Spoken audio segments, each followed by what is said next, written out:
Hi everyone, welcome back to Sydney and Starlet, and if you're new here, Wake up. welcome, enjoy the videos.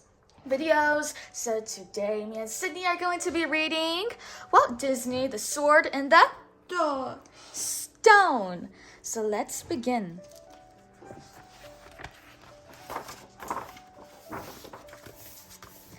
Many centuries ago, England was still covered with thick forests, and London was only a small town. The king died and left no heir to fill the throne of England. But one morning, the citizens of London found a magic sword planted in an anvil, placed on a stone. On its hilt was written a mysterious message. Only he who can remove this sword from the stone is worthy of the crown of England. A miracle! All the men in the kingdom, old and young, rich and poor, strong and weak, flocked to London and to try to pull the sword out of the anvil. Not one succeeded. England was left without a king. The sword in the stone was soon forgotten, until a magician by the name of Merlin changed the fate of England. Merlin the magician lived in the middle of the forest. Every day he fought with his creaky well. What a nuisance, these Middle Ages, he would mutter. To think it would be another 1,000 years before we invent running water. He had seen in his crystal ball that today he would have a visitor, and since in England one must serve tea to guests, the magician continued to struggle with the well. While Merlin was getting ready for his visitor, the two sons of Lord Hector, who lived in a nearby castle, were hunting. Kay, Hector's first son, was tall, strong, and very stupid. Wart was Hector's second son and had been adopted. He was skinny and quick. Kay always brought him along on a hunt because he was very good at driving out the game. As they were walking, a stag leaped out of the forest in front of them. "Aha!" said Kay. "Just follow my arrow. We'll have good meat for supper tonight." Kay drew and fired, but his arrow hit a tree instead. The stag was much too quick for him. "Wart, go get my arrow," he ordered, and without waiting, he left. Wart climbed up the tree and reached for the arrow. Crack! The branch gave way, and Wart crashed through the roof of a tiny cottage hidden under the tree. He landed right in Merlin's home. "Right on time," said Merlin. "I was expecting you." "Is this the proper way to pay a visit?" squalled a bad-tempered owl perched on Merlin's hat. "Welcome to my home. My name is Merlin, and this is Archimedes," said Merlin, pointing to the owl. "He isn't stuffed?" asked Wart, puzzled. "Stuffed? Stuffed yourself!" squawked the Archimedes, offended. Wart had just met the most sensitive owl in the forest. Merlin poured Wart a cup of tea. "Look at the steam coming out of the teapot. In about 10 centuries, Denis Papin will invent the steam engine. But that's another story. What's your name, my boy?" asked Merlin. "My name is Arthur, sir," replied Wart, "but everybody calls me Wart. Can you say Wart?" Yes. "What do you want to be when you grow up, Arthur?" asked Merlin. "I want to be a knight's squire," answered the boy firmly. "Don't you want to learn and read big books? I am a magician and I know a lot of things. I'll come to your castle and give you an education," suggested Merlin. But Wart was not convinced of Merlin's magical abilities. The old man seemed crazy. Merlin decided to pack his bags anyway. At his command, all the books, chairs, tables, plates and dishes, carpets, and musical instruments squeezed into his tiny bag. "Do you believe me now?" Merlin asked, a very startled Wart. "What was the big round ball you packed in your bag?" Wart asked Merlin. "Ah, very good. An excellent beginning. This ball is a globe that represents the earth," answered the magician. "The earth?" interrupted Wart. "That can't be. The earth is flat." "No. In the 20th century, people will travel around the earth. I am not crazy, just a little ahead of our times." "Because you are a magician?" asked the boy. "Magic can't solve every single problem," grunted Merlin, then added with a twinkle in his eye, "Even magicians get their beards caught indoors." Come on, my boy, show me the way to your castle, said Merlin. Don't you know the way? Asked Wart. I don't know everything. Let's first cross this pond. Follow me, he ordered. Much to Wart's surprise, Merlin walked on the water. The boy was even more amazed when he found that he too could walk on the water. It was lucky that Wart could follow Merlin across the pond because a hungry wolf was close on their trail, squinting with pleasure at the thought of having Merlin and Wart for lunch. Merlin had noticed the wolf behind them. He ran to a precipice to jump over it. Wart followed him with a great big leap, but the wolf, afraid of heights, did not dare to jump. He howled with rage as he saw his lunch set off on the soft green grass on the other side of the precipice.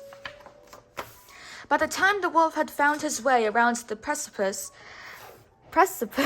Merlin and Wart were very close to the castle. Never go near castles, the wolf grandmother had warned him. They are too dangerous for wolves. His grandmother's words cut his appetite short. He had remembered just in time. In the castle's great hall, Lord Hector was drinking to Kay's good health. Kay had just gulped down 14 appetizers and now waited for the main dishes. Wart stepped forward and introduced Merlin. Welcome to my home, Lord Marvin, stuttered Hector. Merlin, corrected the magician. Yes, Marvin. What can I do for you? Asked Hector. I would like to instruct this young man, replied Merlin. He is very gifted. What? Laughed Hector. Gifted? He is only gifted to wash dishes, this boy. He wants to become a knight's squire, insisted Merlin. Certainly not, bellowed Hector. This boy belongs in the kitchen. Now leave my castle immediately. Merlin raised his magical wand and whispered a very ancient magical formula. Abracadabras, abracadabri, abracadabro, abracadabra. Within seconds, snow started to fall on Kay and Hector. The snowflakes were as big as partridge eggs. Very quickly, the hall looked like the old steppes of central Siberia. Enough, Hector cried out. Please stop the snow. I promise I'll let you teach the boy, Marvin. Thank you, said Merlin, and he lowered his magical wand. Where can I stay? Lord Hector did not want to live near Merlin. After some thought, he offered Merlin the north tower of the castle, which shook and rattled and threatened to tumble down at each thunderstorm. Merlin said nothing, but Archimedes was insulted. Quiet, Archimedes. Put away our books, ordered Merlin. But it rains on the table, and you hate wet sugar in your tea. This is scandalous, grumbled the owl. Archimedes, enough, said Merlin. This tower is our new home. Understood? Let's put away these books in a dry place. Every morning, Wart climbed up the wobbly staircase that led to Merlin's tower and studied with his teacher. But one morning, he was late. Merlin was looking out the window when he saw a horseman gallop across the castle's drawbridge. How strange, he mused. He can't be the mailman delivering the newspaper. The first edition of the Times won't come out for another 12 centuries. Just then, Wart burst into the room. He was very excited. A messenger has come from London. There is going to be a tournament, and whoever wins will be crowned King of London. Kay wants to go. I'll be his squire. Merlin doubted that Kay would win, but every day Wart helped train his brother. He built a puppet knight on a horse. I'll hide behind the puppet, and at each attack, I'll operate the spear, he explained to the wizard. Very clever, my boy. And when will this tournament take place? Asked Merlin. At the new year. I will go to London with Kay, answered Wart. Wart called Kay as he clunked his way across the courtyard, oh my goodness, in a heavy suit of armor. Is the spear in place? I feel great. I will swallow this puppet in one bite. Merlin laughed up his sleeve. Kay could not even climb up on his horse. Can you say horse? Horse. Horse. The following day, Walt found a huge pile of dirty dishes in the kitchen. Kay and Lord Hector had feasted again the night before. No training or studying for me today, sighed Wart. He ran to the tower to tell Merlin. Merlin was very angry. Education is more important than washing dishes, he said. Take me to the kitchen at once. I'll take care of this chore, my boy. I'm going to show you the forerunner of dishwashing machine, he said with a chuckle. He pointed his magical wand at a huge wooden tub, which slowly lifted off the ground. Soap tub, he ordered, and the tub filled with hot, soapy water. At my command, dishes fly, brushes scrub. Merlin was very pleased with his invention. He told Wart, my dear boy, you no longer have anything to do here. Let's go study nature. Can you say nature? Listen. Nature. While the dishes were being done with the help of magic, Merlin, Archimedes, and Wart went for a walk around the castle. A calm river filled the moat around the castle to protect it from possible attacks. Do you know anything about the underwater world, my boy? Asked Merlin. Aquarius Aquaticus Fishinicus, said Archimedes, proud of his Latin. No, I don't, replied Wart, but I would love to swim like a fish. Is that so? Asked Merlin with a great big smile. Wart should have never opened his mouth. With a touch of his wand, Merlin transformed the boy into a fish. Wart couldn't believe his fins. Come on, my little fish, said Merlin, catching hold of him. We'll go down the river together. And with that, Merlin also changed into a fish. I love being a fish, said Wart, playing in the water. But the river, like the land, was full of dangerous and hungry creatures. Watch out! A pike, called out Merlin as the predator fish glided into view. Merlin quickly hid beneath the knight's helmet underneath the bottom of the river. The pike headed for Wart with his jaws wide open and his 2 rows of formidable teeth gleaming in the water. Quick, Wart, yelled Merlin. Use your dorsal fins to gain speed. Quick, swim away. Wart flapped his fins and wriggled his tail, but there was nothing he could do. The pike was more powerful than the little inexperienced fish. All of a sudden, Wart saw a lost arrow stuck in some algae. With his tail, he pushed the arrow into the monster's open mouth so the pike could not close his jaws. Merlin was very proud of the pupil's cleverness. The pike was very angry. With one loud snap, he broke the arrow in 2 and chased after Wart even faster. Luckily, Archimedes was flying over the clear river, watching over his friend. In a last effort to escape the angry pike, the little fish leaped out of the water. Archimedes caught him in midair and brought him to shore. Wart was safe at last. Merlin joined the 2 on land and struggled to get the helmet off his head as Wart gasped for air. Archimedes was incensed. May the devil eat you, he said to Merlin, the worst of insults for an owl. Change that fish back into a boy immediately. I am going to dry my feathers at the castle. With that, Archimedes flapped away. Wart was changed back into a little boy. How long have we been gone, he asked, worried that he had stayed away from the kitchen too long. Meanwhile, inside the castle, Lord Hector and Kay called for Wart, but the boy was nowhere to be found. They went to the kitchen to find him, but instead found Merlin's dishwashing magic in its rinsing phase. By Jove, said Hector, this is sorcery. The work of the devil, agreed Kay. Let's fight these demonical dishes and plates as real men would. Attack, ordered Hector. Lord Hector broke his sword swinging at the frying pans and dishes. By the time Merlin and Wart reached the kitchen, Kay had broken almost every single plate, and the floor looked like the aftermath of a battle. Merlin lifted his wand to save any dish that was left to save. Kay was very angry. You are fired. You are no longer my squire, Wart, he shouted at his brother. Excellent, exclaimed Merlin. Wart, let's continue our walk. In the river? Asked Wart, worried. No, in the woods this time.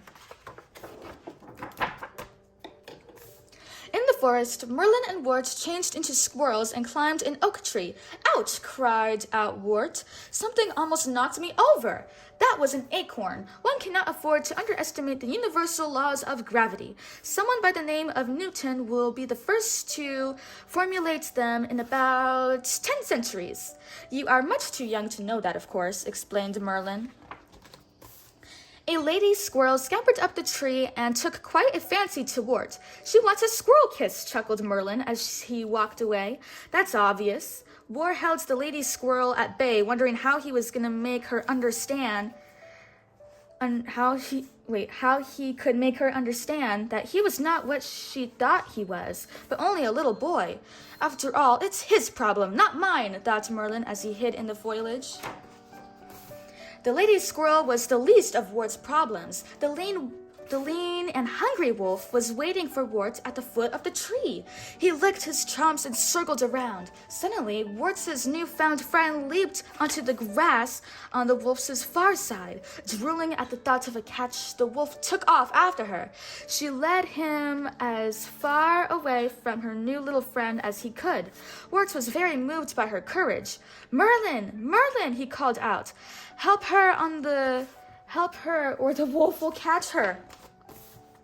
Taking his human form again, Merlin leaped in front of the wolf. Frightened, the wolf ran away. Much to the lady squirrel's disappointment, Wart also became a human. "Don't be sad, little one," Wart told her. "We were not meant for each other. Can't you see? I hope you find another squirrel very soon who can be nicer to you than I could ever be." Back at the castle, Merlin decided that they had studied enough science and opted for geography. Wart was a little disoriented. "Look at this map," started Merlin. "Everyone believes the world is as flat as a pancake. A ship sailing far enough across the sea would then fall off the edge of the world. But that is nonsense." "But it is true," protested Wart. "The truth, my dear boy, is that the earth is round and turns around the sun," explains the magician. "That can't be true. Even I can see that the sun turns around the earth," said Wart. "Quiet," shouted Archimedes. "You must listen to the teacher. One learns geography from the globe, not maps."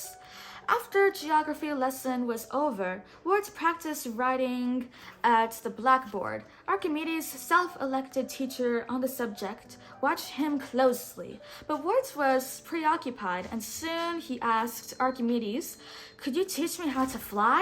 "What for?" replied the grumpy owl. "To see if the world is really round," was Wart's answer. Archimedes went to Merlin and begged him to change Wart into a fledgling. "I will be a good father to him," the owl insisted. Merlin consented with a laugh. He pronounced a magical formula and Wart felt his wings grow. "Are you ready for takeoff?" asked the magician. He threw Wart up in the air outside the window. "Oh, ah!" exclaimed Wart. "It's so high." "Flap your wings, my boy. That's what they're for," instructed Archimedes. He took his role as a father rather seriously.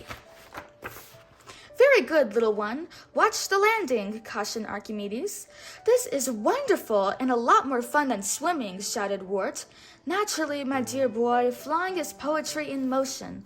Follow me to those clouds." I'll follow you to the very last one, Archimedes," said Wart.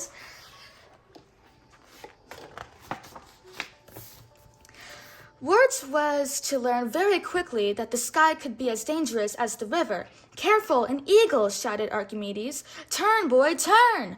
Wart couldn't believe that a bird would attack another bird, but he had little time to wonder as he put all his efforts into trying to turn. "Just what I don't know how to do," he muttered under his breath. He spotted a chimney below and took a nosedive for it.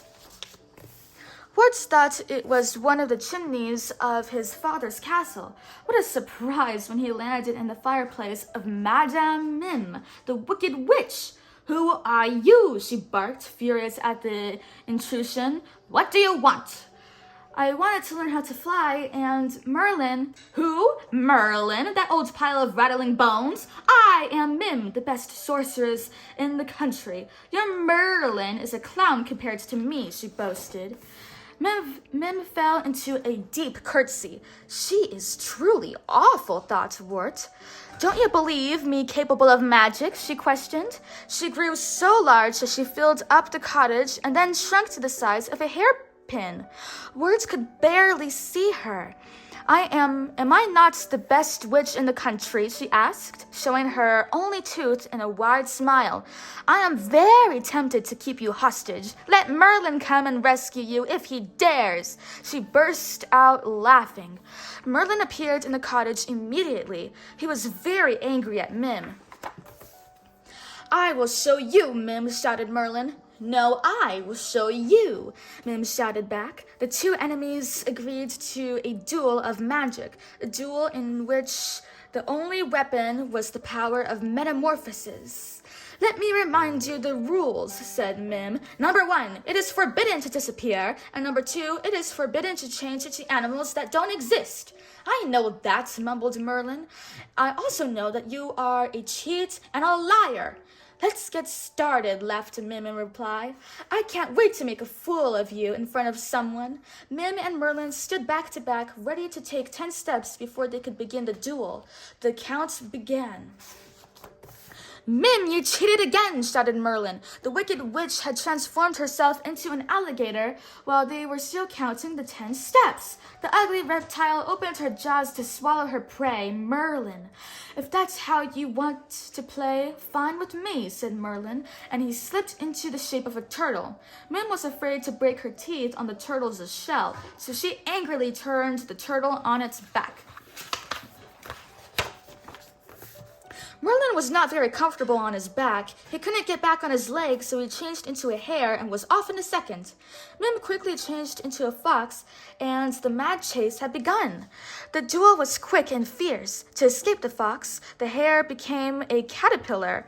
To eat the caterpillar, Mim changed into a chicken. Merlin, watch out for the chicken! She is going to peck at you, Wart cried out. The duel was most confusing. Tiger against mouse, crab against eel, rhinoceros against crab, and at last, ram against a rhinoceros. Merlin the ram butted Mim the rhinoceros right into a tree. Mim couldn't move. Humiliated and furious, she changed herself into a fiery dragon and spat out flames at her enemy. But Merlin was not finished yet. He changed into a virus. Mim caught a fever and ran home to bed with a 103-degree fever and scarlet spots all over her body. After the historic duel was over, Merlin and Wart returned to the castle. Kay was leaving with his father for the tournament in London, but his squire had fallen ill. What should he do? He couldn't go to the tournament without a squire. What a dishonor! I am in good health. Take me to London with you, volunteered Wart. I don't have a choice, do I? All right, take my sword and put on your woolen clothes. It will snow. Wart was really excited, but Merlin was furious. A squire? What a miserable future! And to think I educated you, moaned Merlin. I don't want to see this tournament. Goodbye. With that, he vanished into thin air. Archimedes was fed up with Merlin's disappearing acts. He decided to stay with Wart and follow him to London. I don't like him taking holidays just like that without telling me where he goes or when he'll be back, growled the owl along the way. When they arrived at the tournament, Wart saw that he had forgotten Kay's sword at the inn where they had stayed the night before. What? But which inn was it? They all looked alike in London. Wart was anxious to find the one sword in time for the tournament. Archimedes flew over to help him. Follow me, he called to Wart. I found a sword nearby. Kay is so stupid that he won't notice the difference. Archimedes led Wart to a large stone. On it stood an anvil, and in the anvil was a sword. But it's an old sword, said Wart, disappointed. It doesn't even look like Kay's. That doesn't matter. Kay is too stupid to tell them apart. Go ahead, take it, insisted Archimedes. Wart gently took hold of the sword. Pull, don't be afraid to take it out of the anvil, insisted Archimedes. As if by magic, Wart slowly pulled the sword out of the anvil. Wart was frightened. "It looks like a magical sword," he whispered. He looked around to see if the magician had played this trick on him, but saw no one. "Merlin has nothing to do with this," assured Archimedes. "He went for a walk in the future. That madman. Don't worry about him. Take the sword to Kay now." Wart did as Archimedes told him. "Better late than never," grunted Kay when he saw them. "I would have cut off your nose if you had lost my sword." Lord Hector, however, was a little more observant than his son. He looked at the sword and carefully examined it. "This is not your sword, Kay," he declared. "This sword is an antique. Where did you steal it from, you little scoundrel?" "I found it planted in an anvil on a stone," confessed Wart sheepishly. "Planted in an anvil," repeated Hector. "It sounds like the devil's work to me. Let's have a look." Wart led Hector and Kay to the anvil. Carefully, he slid the sword back into place. Word of the long-forgotten sword soon spread across town. Each and every knight came to try and pull the sword out, but all failed. Finally, Wart stepped forward and quietly grasped the hilt of the sword. Without effort, he slipped it out of the anvil. "A miracle!" shouted the crowd. "The boy will be our king!" "What is your name, my boy?" asked a knight. "Arthur. Long live Arthur, the King of England!" cheered the crowd. The young boy was triumphantly carried to his future palace. In later years, he would live wonderful adventures at the head of the Knights of the Round Table. Before the moment, he was very much entangled in his royal cloth and rather uncomfortable with his new authority. How he wanted Merlin to be with him. He still needed a teacher to show him how to be a king.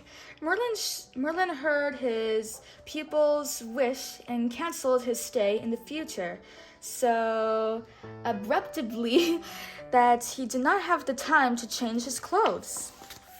While Merlin changed back into clothes more suited to his old self, Archimedes advised Wart to quietly slip away if his new responsibilities were too frightening. The young boy was very tempted to follow the owl's advice, but it was too late. Merlin came forward carrying the crowns of England.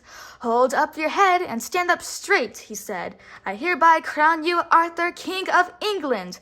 Remember that you will become as legendary as myself."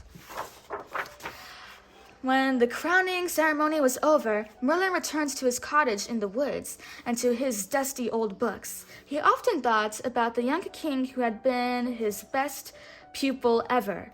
"Good old King Arthur," he would chuckle to himself. To think he dropped in through the roof and almost into my cup of tea. When was that? The day before last, perhaps? The end. So that is it for today, everyone. We really hope you all enjoyed it, and we will see you all next time.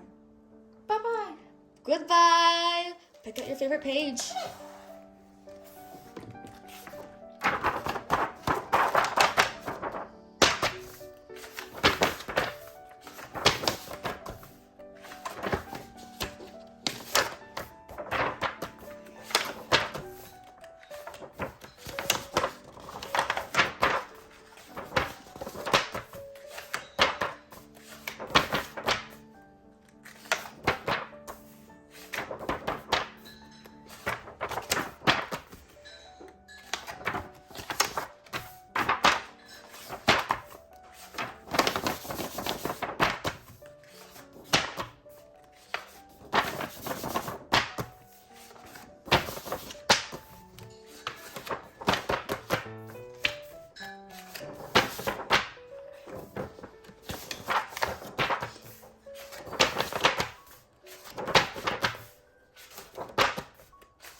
That's a very good page.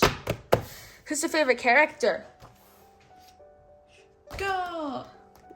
Arthur, aka Wart. Oh, yuck. Can you say Wart? Yuck. Wart. Bye bye.